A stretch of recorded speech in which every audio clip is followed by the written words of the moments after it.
Alam mo ba kung gaano kasarap ang bagong lutong tinapay? Yung amoy pa lang, napapangiti ka na.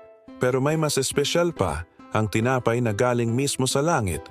Isipin mo, ikaw ay nasa disyerto. Walang tindahan, walang palengke, walang Grab Food o Food Panda.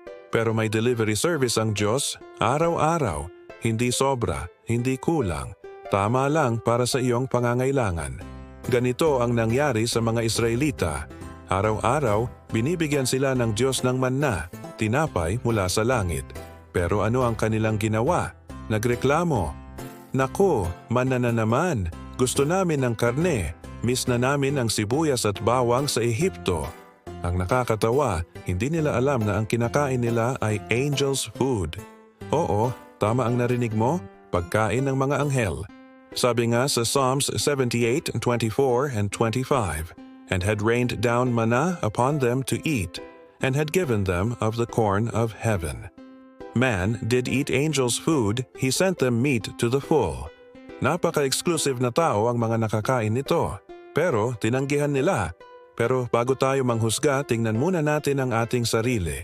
May salita ng Diyos tayo, available 24/7.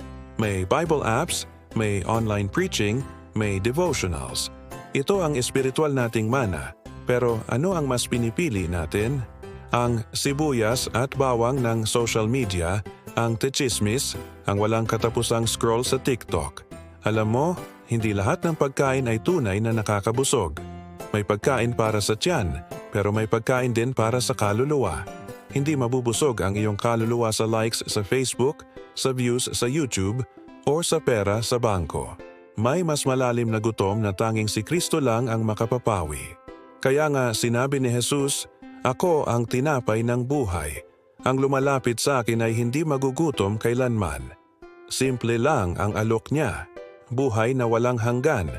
Pero tulad ng mga Israelita, marami pa ring pumipiling tanggihan ito. Ngayon, may tanong ako sa iyo. Kung bibigyan ka ng Diyos ng tinapay mula sa langit araw-araw, kakainin mo ba? O magrereklamo ka pa rin tulad ng Israel? Hindi ito tungkol sa literal na tinapay. Ito ay tungkol sa pagpili. Ang pagpili mo kung ano ang tunay na magpapabusog sa iyong buhay.